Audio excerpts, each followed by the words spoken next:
अछूत गांव से बाहर क्यों रहते हैं? दूसरा खंड, आवास समस्या। 3 अछूत गांव से बाहर क्यों रहते हैं? अछूत गांव के बाहर क्यों रहते हैं? ये बात इतनी अधिक बदनाम है कि जो लोग उनके बारे में अधिक कुछ नहीं जानते वह भी इतनी बात तो जानते ही हैं। इतना होने पर भी कभी किसी ने नहीं सोचा कि यह गंभीर प्रश्न है जिसका संतोषजनक उत्तर मिलना ही चाहिए। किस प्रकार अछूत गांव के बाहर रहने लग गए?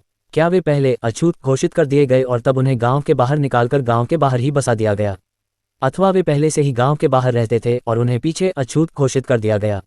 यदि हमारा यह उत्तर हो कि वह पहले से ही गांव के बाहर रहते थे तो अगला सवाल यही पैदा होता है कि इसका कारण क्या था।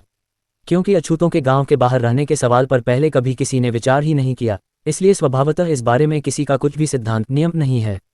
हाँ, हिंदू शास्त्रों की एक दृष्टि अवश्य है। यदि कोई उसे ही सिद्धांत का दर्जा देना चाहे तो भले ही दे ले। शास्त्र कहते हैं कि अंत्यजों को गांव के बाहर रहना चाहिए, उनकी बस्ती गांव के बाहर होनी चाहिए। उदाहरण के लिए मनु का कथन है, चांडालश्च जानान्तु बहिर्गामात् प्रतिश्रमेयः अपपात्राश्व कर्तव्या धनर्मेषाश्वगर्भम 10:51 वासांसी मृतचेतलानि भिन्भाण्डेषु भोजनम काश्मी समलंकारः रिपभृज्या च निशिशः न तया समय मनविच्छेद प्रेरुषो धर्ममाचरण व्यवहारो मिथस्तेषां विवाह सद्दशः सः 10:53 अन्नमेषा पराधीन देयम स्यात् भिन्भाजने रात्रौ न विच्छ्रेयुस्ते ग्रामेषु नगरेषु च 10:54 दिवाचरयो कार्यार्थ चिन्हिता राजशासनयः अबान्धव शवचैव निह्रयुरिति स्थिते 1:10-55 बध्यांश्र हन्यो सततम यथाशास्त्रम नृपाज्ञया बध्यवासांसी गृहणोः शयाश्चाभरणानि च 10:56 अर्थ, चांडालों और श्वापकों का निवास गांव के बाहर होगा, उन्हें अपात्र बना देना होगा, उनकी संपत्ति कुत्ते और गधे होंगे। 10:51 उन्हें मुर्दों के उतारन पहनने होंगे, फूटे बर्तनों में भोजन करना होगा, उनके गहने काले लोहे के होंगे और उन्हें सदैव जगह जगह घूमते रहने होगा। 10:52 का बाहर हो, कोई आदमी जो किसी धार्मिक कृत्य में लगा हो उससे किसी प्रकार का सरोकार न रखेगा। वे आपस में ही अपना सब व्यवहार रखेंगे और अपने विवाह भी अपनी बराबरी वालों के साथ करेंगे। 10:53 ने उनका भोजन उन्हें किसी नौकर आदि द्वारा टूटे बर्तन में दिया जाएगा। रात को वे गांव या नगर में घूम न सकेंगे। 10:54 दिन में वे अपने काम के लिए जा सकते हैं किंतु उन्हें राजाज्ञा से सचिन्ह होना चाहिए। हाँ, ये नियम निश्चित है कि उन्हें ऐसे व्यक्तियों की लाश ढोकर ले जानी होगी जिनका कोई संबंधी न हो।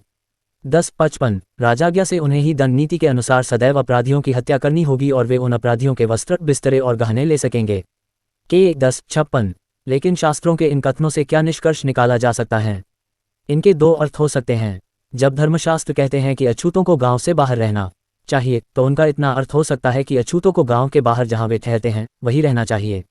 यह एक अर्थ है। दूसरा अर्थ ये हो सकता है कि उन्हें अछूत घोषित कर दिया गया है, उन्हें गांव के अंदर रहने की आज्ञा नहीं होनी चाहिए बल्कि उन्हें गांव बाहर जाकर गांव के बाहर ही रहने के लिए मजबूर करना चाहिए। धर्मशास्त्रों की इन दोनों व्याख्याओं से 2 संभावनाएं उत्पन्न होती हैं। एक तो ये कि अछूतों के गांव के बाहर जाकर रहने का अछूतपन से कोई संबंध नहीं है, एकदम आरंभ से ही वे गांव के बाहर रहते आए हैं। उसके बाद जब उनके माथे पर अछूतपन का दाग लगा तो उन्हें गांव छोड़कर बाहर रहने के अछूत गांव से बाहर क्यों रहते हैं लिए मजबूर कर दिया गया। दूसरी संभावना यह है कि अछूतपन का अछूतों के गांव से बाहर जाकर रहने से पूरा संबंध है। दूसरे शब्दों में कह सकते हैं, अछूत पहले गांव के अंदर रहते रहे हैं, बाद में जब उनके माथे पर अछूतपन का टीका दाग लगा तो वे गांव को खाली करके गांव से बाहर रहने पर विवश कर दिया गया। इन दोनों संभावना में से कौन सी एक अधिक स्वीकार्य है? इन दोनों संभावना में से कौन सी एक अधिक स्वीकार्य है? ये दूसरी संभावना तो पहली नज़र में ही एक निरर्थक और बेसिर पैर की असंगत कल्पना है। इसके खोखलेपन को सरेआम दिखाने के लिए एक ही तर्क पर्याप्त है। हम जिस बात पर विचार कर रहते हैं वह किसी गांव अथवा किसी क्षेत्र की बात नहीं है, ये संपूर्ण भारतवर्ष में व्याप्त है। अछूतों को गांव में से निकालकर बाहर स्थानांतरण या बसाना बहुत बड़ी बात है। किसने और कैसे यह इतनी बड़ी बात की होगी? ये किसी चक्रवर्ती राजा की आज्ञा के बिना नहीं हो सकता था। उनके लिए भी इस प्रकार एक जगह से हटाकर दूसरी जगह स्थानांतर करना संभव कार्य न था। किंतु संभव हो अथवा असंभव, ये किसी चक्रवर्ती राजा का ही कार्य हो सकता है। वह कौन सा चक्रवर्ती राजा है जिसे इस कार्य का यश अथवा अपयश दिया जा सकता है? स्पष्ट ही है कि भारत में कोई ऐसा सम्राट नहीं हुआ जिसने ये कार्य किया हो। यदि भारत में ऐसा कोई राजा नहीं हुआ तो ये दूसरी संभावना को त्याग देना चाहिए। अब जिस बात पर विचार किया जा सकता है वह यही है कि जो लोग अछूत कहलाते हैं वे अछूत कहलाना आरंभ होने से पहले एकदम शुरू से ही गांव के बाहर रहते थे और बाद में अछूत बना दिए जाने के कारण उन्होंने बाहर ही रहना जारी रखा। लेकिन इससे एक बहुत ही कठिन प्रश्न उठता है, वे गांव के बाहर क्यों रहते थे? उन्हें ऐसा करने के लिए किसने विवश किया? इसका उत्तर यही है कि समाजशास्त्र के विद्यार्थी को दुनिया भर में आरंभिक समाज के वर्तमान रूप धारण कर लेने के संबंध में जिन बातों की जानकारी है उनका ख्याल करके यह मानना स्वाभाविक लगता है कि अछूत आरंभ से ही गांव के बाहर रहते आए हैं। शायद अनेक लोग जब तक उन्हें उन बातों की कुछ व्याख्या न कर दी जाएगी जिसके कारण प्रारंभिक समाज ने वर्तमान स्वरूप ग्रहण कर लिया, तब तक वे यह नहीं समझ सकेंगे कि उपर्युक्त मत स्वाभाविक क्यों है। इस बात को भी अछूत कौन और कैसे अच्छी तरह समझने के लिए भी यह आवश्यक है कि हम इस बात को ध्यान में रखें कि वर्तमान समाज प्रारंभिक समाज से दो बातों में भिन्न है। प्रारंभिक समाज घुमंतू जातियों का बना था, वर्तमान समाज स्थिरतापूर्वक एक जगह बसी हुई जातियों का समूह है। दूसरे शब्दों कह सकते हैं कि प्रारंभिक समाज ने वर्तमान स्वरूप तक पहुंचने के लिए दो और अपना विकास किया है। विकास की एक धारा ने प्रारंभिक समाज को रक्त आश्रित परिवार जाति की अवस्था से होकर क्षेत्रगत जाति की अवस्था को पहुंचा दिया है। इसमें कोई संदेह नहीं कि ऐसा परिवर्तन हुआ है। इस प्रकार के परिवर्तन के स्पष्ट चिन्ह राजाओं की सरकारी उपाधियों में दिखाई देते हैं। अंग्रेजी राजाओं की उपाधियों को ही लीजिए, वह पहला बादशाह था जिसने अपने आप को इंग्लैंड का बादशाह कहा। उसके पूर्वज सामान्य तथा अपने आप को अंग्रेजों का राजा कहते आए थे। पहला कथन ये क्षेत्रगत जाति का प्रतिनिधित्व करता है, दूसरा एक परिवार जाति का। इंग्लैंड कभी एक देश था जहां अंग्रेज भी निवास करते थे। अब अंग्रेज वे लोग हैं जो इंग्लैंड नामक देश में निवास करते हैं। इसी प्रकार का परिवर्तन फ्रांसीसी नरेशों की उपाधियों में भी दिखाई देता है। कभी वे फ्रांसीसी लोगों के राजा कहलाते थे, किंतु आगे चलकर फ्रांस के राजा कहलाने लगे। विकास की दूसरी धारा ने प्रारंभिक समाज को घुमंतू समाज न रहने देकर एक स्थिर निवास प्राप्त समाज बनाया। यहाँ भी ये परिवर्तन इतना निश्चित और प्रभावोत्पादक है कि इसकी वास्तविकता का विश्वास कराने के लिए किसी स्पष्टीकरण की आवश्यकता नहीं। जिस उद्देश्य पर हम विचार कर रहे हैं उसके लिए यह आवश्यक है कि हम विकास की दूसरी धारा पर विचार करें। प्रारंभिक समाज किस प्रकार घुमंतू समाज न रहकर स्थिर बसा हुआ समाज बन गया। प्रारंभिक समाज के घुमंतू समाज न रहकर स्थिर बसा हुआ समाज बनने की कथा इतनी अधिक लंबी है कि वह परिच्छेद में आ ही नहीं सकती। केवल दो बातों की ओर ध्यान केंद्रित करना पर्याप्त होगा। पहली बात जो समझने की है कि किस चीज़ ने प्रारंभिक समाज से उसका घुमंतू जीवन छुड़ा दिया। दूसरे घुमंतू जीवन से स्थिर बसे हुए जीवन तक पहुंचने के बीच उसे किस किस अवस्था में से गुजरना पड़ा। इसमें कोई संदेह नहीं है कि प्रारंभिक समाज घुमंतू समाज था, किंतु वह घुमंतू अपने किसी घुमकड़पन के स्वभाव विशेष के कारण नहीं था। इसका सही कारण यही था कि प्रारंभिक समाज का धन पशु थे और पशु घुमंतू थे। पशु अछूत गांव से बाहर क्यों रहते हैं? नए चरागाहों की खोज में एक जगह से दूसरी जगह घूमते थे। प्रारंभिक समाज अपने पशु प्रेम के कारण जहां जहां उसके पशु उसे ले जाते वहां वहां उनके पीछे पीछे जाता था। प्रारंभिक समाज अपने पशु प्रेम के कारण जहां जहां उसके पशु उसे ले जाते वहां वहां उनके पीछे पीछे जाता था। आरंभिक समाज का निवास जब स्थिर हो गया, अर्थात जब वह एक जगह बस गया, तो उसे एक नए प्रकार के धन का पता लगा। यह नए प्रकार का धन भूमि थी।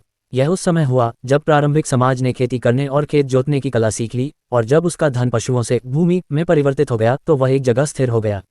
इस परिवर्तन के साथ साथ प्रारंभिक समाज भी स्थिर होकर एक जगह बस गया। इससे ये स्पष्ट होता है कि प्रारंभिक समाज किसी समय घुमंतू समाज क्यों था और फिर उसने एक जगह स्थिर होकर रहना क्यों सीख लिया है। आगे ध्यान देने की बात यह है कि जब प्रारंभिक समाज घुमंतू जीवन छोड़ने की ओर अग्रसर हो रहा था उस समय क्या घटनाएं घटीं। घुमंतू जीवन को छोड़ स्थिरता का जीवन ग्रहण करते समय प्रारंभिक समाज के सामने मुख्य रूप से दो समस्याएं उपस्थित हुई। एक तो वह थी जिसे एक जगह बस जाने वालों को सुलझाना था, और दूसरी वह थी जिसे भिन्न भिन्न हुए परास्त आदमियों को सुलझाना था। एक जगह बस जाने वाली जातियों के सामने समस्या थी कि वे दूसरी घुमंतू जातियों से अपनी रक्षा कैसे करें। भिन्न भिन्न हुई परास्त जातियों की समस्या थी कि उनको कहीं न कहीं शरण स्थान मिले। इसी को और स्पष्ट करते बताना वांछनीय होगा कि कैसे और क्यों ये समस्याएं उत्पन्न हुई। एक जगह बसी हुई जनजातियों को जिन समस्याओं का सामना करना पड़ा उसे समझने के लिए इन तथ्यों पर ध्यान देना आवश्यक है। सभी घुमंतू दल अथवा जनजातियां एक ही समय स्थिर नहीं हो गई थीं। कुछ स्थिर हो गई, कुछ घुमंतू बनी रहीं। दूसरी बात जो याद रखने की है वह यह है कि ये दल अथवा जातियां कभी आपस में शांति से नहीं रहती थी। उनमें प्रायः आपस में छुटपट लड़ाई ही होती रहती थी। कुछ प्रधान कारण ये थे: 1 पशुओं की चोरी, 2 स्त्रियों की चोरी, 3 दूसरे दलों अथवा जातियों की चरागाहों में पशुओं को जबरदस्ती चरा लेना। जब कुछ दल अथवा जातियां स्थिर होकर बस गई तो जो दल अथवा जातियां अभी घुमंतू जीवन व्यतीत कर ही रही थीं उनके लिए एक जगह बसे हुए लोगों के साथ लड़ना भिड़ना और भी आसान हो गया। दूसरे घुमंतू लोगों के साथ लड़ाई करने की अपेक्षा इसमें अधिक लाभ था। घुमंतू जातियों की समझ में यह अछूत कौन और कैसे बात आ गई थी कि स्थिर होकर बस जाने वाली जातियों के पास दोहरा धन था। दलों की तरह इनके पास पशु तो थे ही और पशुओं के अतिरिक्त धन भी थे। घुमंतू व जिन्हें देखकर घुमंतू दलों की लार टपकती थी।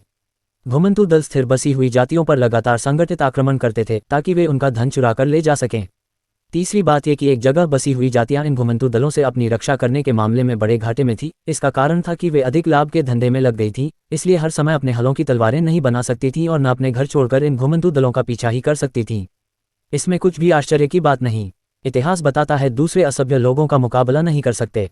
इससे इस बात की व्याख्या हो जाती है कि घुमंतू जातियां जब स्थिर होकर एक जगह बसने लगी तो उनके सामने आत्मरक्षा की समस्या क्यों और कैसे उपस्थित हुई।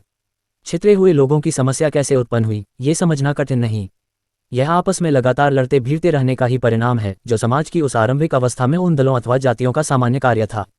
इन दलगत युद्धों में प्रायः ऐसा होता था कि एक दल का सर्वथा उन्मूलन तो नहीं होता था, किंतु वह परास्त होकर भिन्न भिन्न हो जाता था।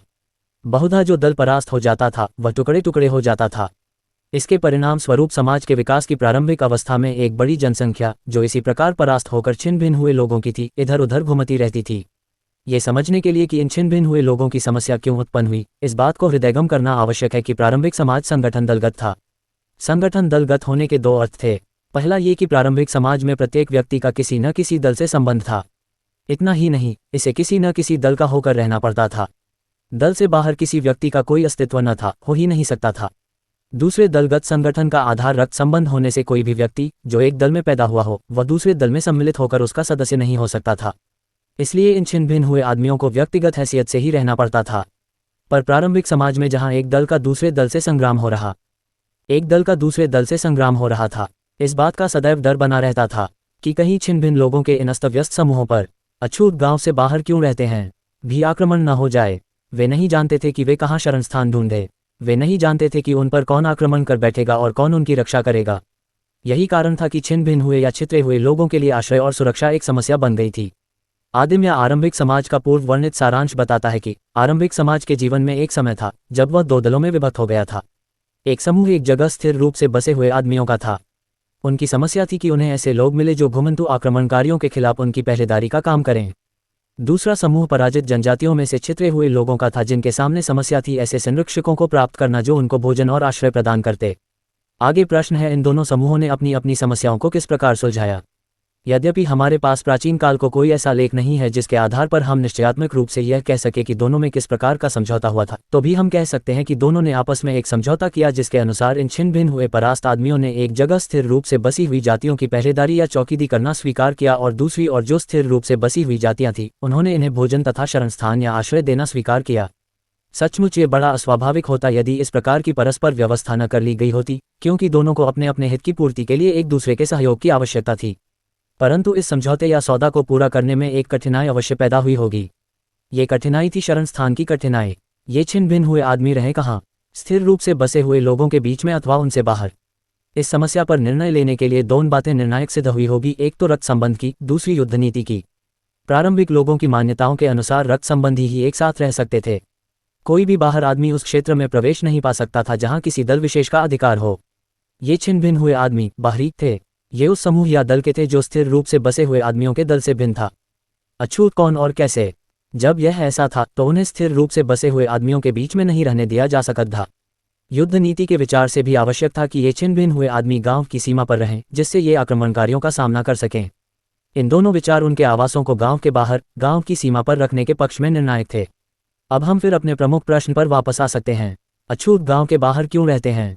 ऊपर जो दिशा निर्देश किया गया है उस और इस प्रश्न का उत्तर पाने का प्रयत्न किया जा सकता है।